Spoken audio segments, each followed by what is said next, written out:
مساء الخير، اهلا بيكم في الميوزك هاب. من يومين احد اعلام السودان الفنيين وهو سولجا وفليبتر الفيديو بعنوان يا زول. اذا فكرت فيها كلمة يا زول هي الكلمة الوحيدة في العالم اللي تقدر تحدد وتعرف من هويتها ان هي سودانية. والشعب السوداني بشكل عام هو من اطيب الشعوب اللي انا شفتها في حياتي، ولكن مر بمشاكل كتير في حياته، ولحد اللحظة دي بيمر بمشاكل صعبة. انا مش سياسي ولا ناشط سياسي عشان يتكلم في النواحي دي من السودان، ولكن اللي يخليني اسلط الضوء على فيديو يا زول هو طبيعة الألم اللي بيمر بيه الشعب السوداني، وبطبيعة الحال الناشط الرومانسي فليبتر اللي بيموت في حب السودان كان لازم يتكلم ويقول المشاكل والألم اللي بيعدي بيه كل الشباب السوداني في السودان. فليبتر عمل فيتشرينج مع أحد النجوم السودانيين، وهو اختيار جيد بالفعل، سولجا. وسولجا قبل كده عمل اللي عليه في ان هو يناشد بالأزمة السودانية، وبناء على الليركس اللي استخدمها فليبتر وسولجا، اي نعم في ناس بتتعذب، واي نعم في ناس بتتعب يوميا في السودان جسديا، ولكن المغنيين او الرابرز او الشعراء هم الناس اللي يقدروا يدونوا للمستقبل وللتاريخ ايه اللي حصل النهارده او ايه اللي حصل الفتره دي، وده اللي عبروا بيه عن الحرب اللي دايره في السودان، وخاصه في الفاشر. الاغنيه بشكل عام بتوصل مشاعر الفنانين وبتعبر عن الشارع. ما تفهمش غلط، دي مش اغنيه، دي رساله موجهه للشباب سواء جوه او بره السودان، ولكن اللي الشعب حاسس بيه كحلم وحابب ان هو يحققه صعب جدا يحصل في الظروف اللي حاصله دي. سولجا ما ادانيش رد مباشر انه كان هو السبب الرئيسي في المشروع ده، ولكن كان في راس مدبره ورا المشروع ده، وده ما كانش سولجا، ولكن الراس المدبره كانت فليبتر، وانه فعلا المبدعين السودانيين يحطوا ايديهم في ايدين بعض عشان يوصلوا الرساله المطلوبه.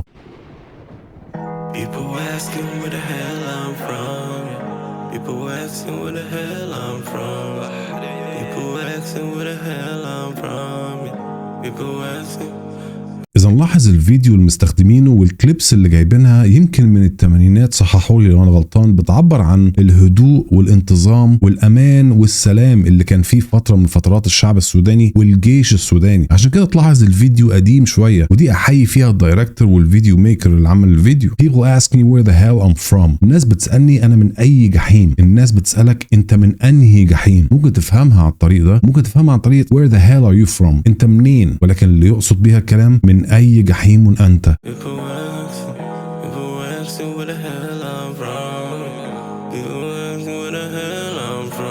الفيديوهات المتنقية بتعبر عن الأمان والسلام اللي الشعب السوداني كان فيه فترة من الفترات، ودي أكتر حاجة تشدني في الفيديو.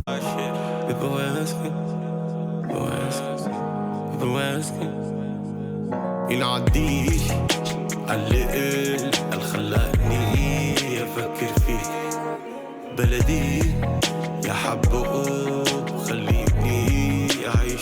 فليبتر بدأ الكلام بيقول الله يلعن الليل اللي خلاني أفكر فيك يا بلدي، من كتر الحب والوجع اللي في قلبه، وفي نفس الوقت يتكلم ويقول قد إيه إن هو حاسس بألم ووجع بسبب اللي بيحصل في بلده، وكل اللي قادر يفتكره الذكريات الجميلة اللي شايفينها في الفيديو وبيتحسر عليها فليبتر. ومعنى البارات إذا حد هيسأل فليبتر أنت ليه زعلان وليه بتبكي، فليبتر يرد ويقول أنا من حقي أكتب عن بلدي، ومن حقي أكون حزين، ومن حقي أبكي، لأنه في الآخر دي بلدي.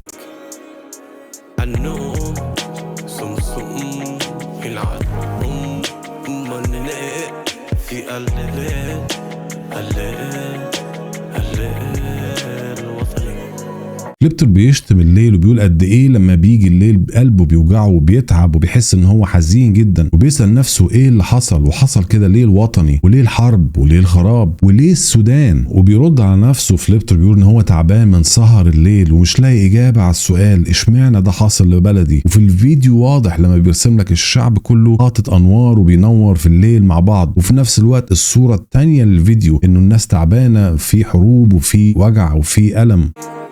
بلدي يا حبه خليني أعيش وك النوم صمصم العالم لدرجة فليبتر انه بيقول انه النوم نفسه بقى سم ومش قادر يستطعم النوم. وبيختم فليبتر بيقول انه ليل الليل وطني، كلمة كلها وجع وأسى وألم على اللي حاصل في بلده.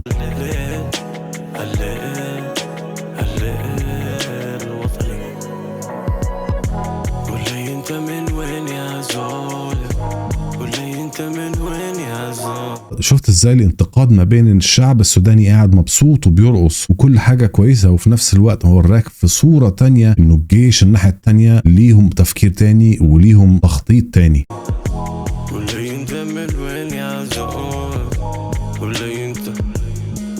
مدسمين مدسي ورا الكابينة، حقد ضغينة في قلوبهم بس وشوشنا مبتسمة.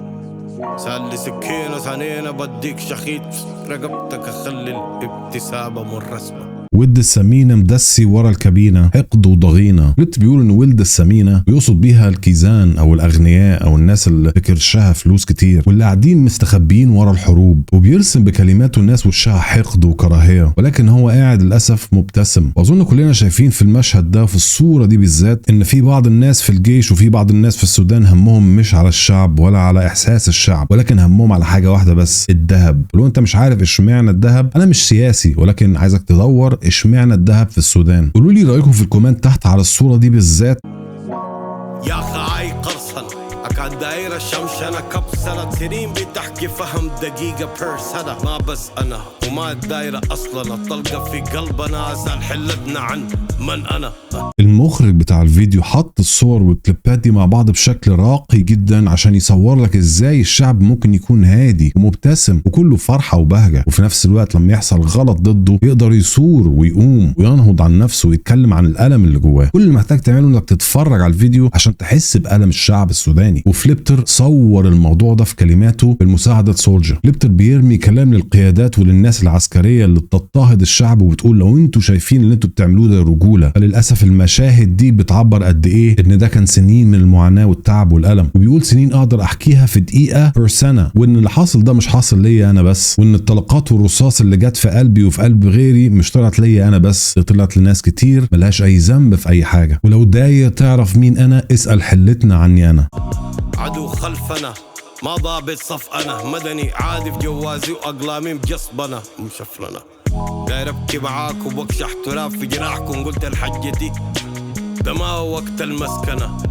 للأسف فليبتر زعلان وبيقول العدو خلفنا، وللأسف العدو هو الجيش نفسه بتاع بلده المفروض يحميه. وبيقول ان انا مش ضابط، انا مش عسكري، انا مدني عادي، عن طريق اقوى سلاح يقدر يستخدمه فليبتر او سولجر او اي فنان في السودان، وهو ألمه وكلماته وصوته. قال فليبتر بعد كده انه ماشي يعيط ويبكي وحزين، ولكن للأسف ده مش وقت البكاء والحزن ولا وقت المسكنة ولا وقت للضعف والاحساس بالانهزام، ولكن اعلن ان دي كلمة الامة كلها ان ده وقت القتال.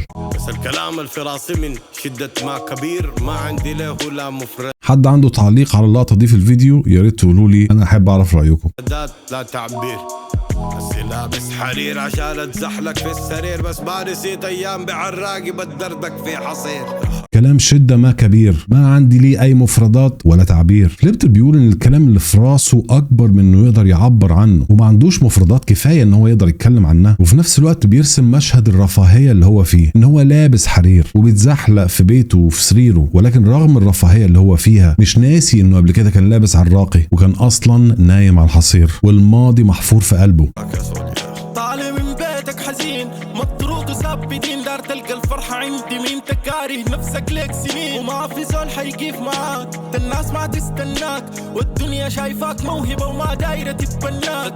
سولجر طالع بكل قوته من قلبه، بيقول قد ايه انه طالع حزين ومن كتر ألمه وتعبه وظلمه حاسس ان هو طالع عايز يسب الدين. بداية تلحينية من سولجر، وبيرسم لك فيها مشهد الشاب السوداني وهو خارج من بيته الصبح، الله اعلم عنده شغل ولا لا، الله اعلم هيرجع البيت ولا لا، اللي خرج من بيته مطرود غصب عنه بسبب الحرب او بسبب الفلوس، وان هو حاسس ان هو زعلان ومقهور وبيسب الدين. والشاب السوداني ده بيسأل نفسه سؤال واحد، هل هو فاكر الفرح ولا نسيه؟ ويفكر نفسه الشاب السوداني انه كاره نفسه من سنين. جوا الظلام براك تطلع من الظلام براك، تراما ورا تراما سايق قلبك زي جناك، عشان لونك ده هتعاني، عشان جوازك ده هتعاني، وتقول لي نرجع تاني اللي هو رضا اماني. ما في زول هيقف معاك، وبنت الناس ما هتستناك، والدنيا نفسها شايفاك موهبة ولكن الدنيا مش هتستناك. الكلام بيأثر في القلب قوي وبيوجع القلب جدا، ولكن بيعبر عن الحقيقة اللي بيمر بيها الشاب والشابة السودانية في الوقت الحالي، وانه الشاب بيدخل في الظلام لوحده وبيطلع من الظلام لوحده. وبيقول اقوى كلام انا سمعته لحد دلوقتي في الاغنية، بسبب لونك ده هتعاني، بسبب جنسيتك هتعاني، بسبب باسبورك هتعاني. أنا أكتر زول كتب أغاني.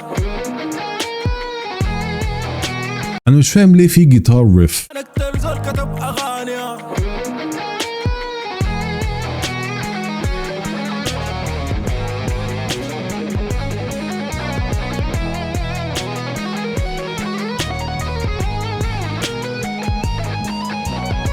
مع كل احترامي طبعا للبروديوسر وكل احترامي لويلي ويل، الجيتار ريف ما كانش ليه اي مكان في الاغنيه، وده رايي الشخصي فقط لا غير. انا كمحلل الاغنيه حاسس انه ملوش اي علاقه لا وجدانيا ولا موسيقيا انه يكون يمشي موازي بينه وما بين قوه وعمق الاغنيه. ممكن اي انسترومنت تانية تحل محل الجيتار ريف ده، ولكن استخدام الجيتار ريف الامريكي اللون وامريكي الفايب مش مناسب بالمره لتون الاغنيه. انا بعتذر مره تانية، ولكن ده الشخصي، خاصة انه اللقطة دي الفيديو ده المستخدم زي ما انتم شايفين الشعب والشباب بيرقصوا رقصة اصلية اصيلة سودانية.